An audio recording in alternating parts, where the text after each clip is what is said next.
नमस्कार दोस्तों आज हम बात करेंगे निपाह वायरस के बारे में। निपाह वायरस कितनी खतरनाक है, इसका संक्रमित रेशियो कितना है, क्या एक कोरोना से अगर कंपेयर किया जाए तो क्या कोरोना की तुलना में एक कितनी कोरोना से कितना बड़ा खतरनाक है, कितना अधिक ज़्यादा इसका संक्रमित रेशियो ज़्यादा है, क्या है निपाह वायरस, आज हम इसके बारे में बात करेंगे। दोस्तों अगर निपाह वायरस कितनी खतरनाक है इसके बारे में बात करने से पहले हमें बात करेंगे कि पूरी इंडिया में 2018 में इसका केस हुआ था, मतलब इसका संक्रमण आया था। 2018 में तकरीबन 23 लोग इस निपाह वायरस से संक्रमित हुए थे, जिसमें लगभग 18 यानी कि 23 में से 18 लोगों को अपनी जान गंवानी पड़ी।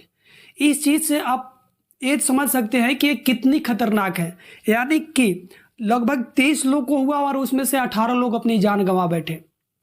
बात करें इसका संक्रमित रेशियो का, तो इसका फैलने का रेशियो कम है, यानी कि जिस तरह से कोरोना फैलता है उस तरह से नहीं फैलता है, वो काफ़ी धीमी गति से फैलता है। ऐसा नहीं कि कोरोना जैसे एक दिन में ही इतना बड़ी केस आ गई। लेकिन सोचने की बात इसमें ये है कि लगभग 40 से 70% लोग इसमें जान गंवा बैठेंगे।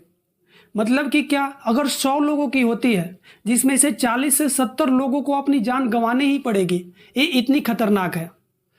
दोस्तों ये जूनोटिक डिजीज़ है। जूनोटिक डिजीज़ मतलब क्या, तो दोस्तों अगर इस तरह से हम बात करें कि किसी भी जानवर से होने वाली बीमारी, यानी कि किसी जानवर से होकर किसी इंसान में जो बीमारी, जो वायरस आती है, उसको जूनोटिक डिजीज़ बोलते हैं।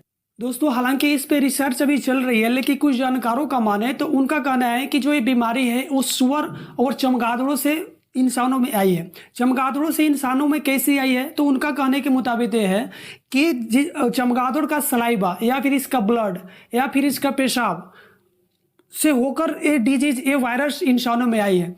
जैसे कि अगर एग्जाम्पल को लेकर हम समझे तो कभी कभी अपने पेड़ पौधे पे देखते हैं, चाहे आम हो या अमरूद हो, क्या होता है कि उस पर जैसे कि पक गया है और हम लोग सुबह जाकर देखते हैं तो कुछ ना कोई खाया हुआ रहता है, चाहे वो कौवा खाया हुआ रहता है, कोई चीज़ का उसमें खाया हुआ रहता है।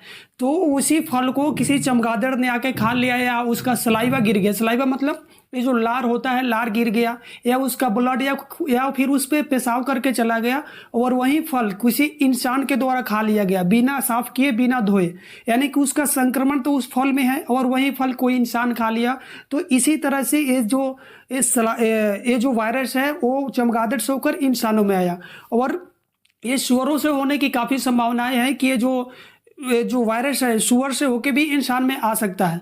तो हालांकि अभी इस पे काफ़ी रिसर्च चल रही है, रिसर्च फाइनल होने के बाद इस पे क्या रिपोर्ट आती है उसके बारे में मालूम चलेगा। लेकिन मोटा मोटी ये बात कर समझ के चलना चाहिए कि अपने कोई भी फल या कोई भी कुछ हो तो उसको ठीक तरह से देकर ही खाना चाहिए, क्योंकि जानकारों का कहना है कि भाई ये जो सलाइवा, ब्लड या फिर जो पेशाब है ये चमगादड़ का, इसका कारण ये भी हो सकता है। दोस्तों अगर इसकी तुलना हम कोरोना से करें तो कोरोना में मोर्टेलिटी रेशियो, यानी कि मरने की जो रेशियो था, मरने का जो रेट था तकरीबन 3% ही था, यानी कि किसी 100 आदमी से संक्रमित हो रहे हैं तो उसमें से 3 लोगों का ही मौत होती थी कोरोना से।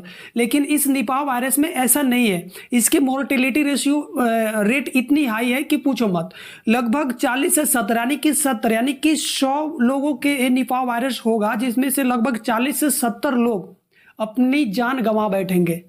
ऐसा क्यों है? ऐसा इसलिए है कि अभी तक इसका कोई जो एंटीबॉडी होता है, एंटीबॉडी तैयार करके नहीं रखा गया है। इसका कोई दवा है, कोई दवा निश्चित रूप से इसका दवा तैयार करके नहीं रखा गया है।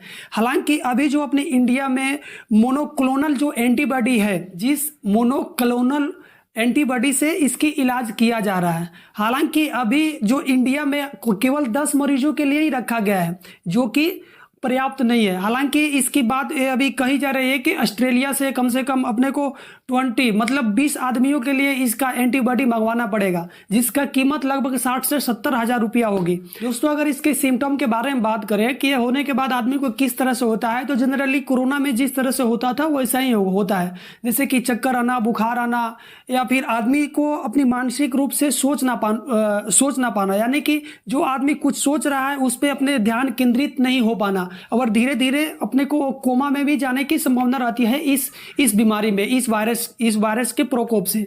दोस्तों इसको बचने के लिए ही जो गाइडलाइन दिया गया है और हेल्थ डिपार्टमेंट की ओर से इसको फॉलो करना चाहिए। हालांकि केरल के जिस जिस डिस्ट्रिक्ट में इस बीमारी का, इस वायरस का प्रकोप है, उस डिस्ट्रिक्ट को मतलब कि सील कर दिया गया है। उसमें बाहर और आने जाने की जो भी रास्ते हैं उसको बंद कर दिया गया है।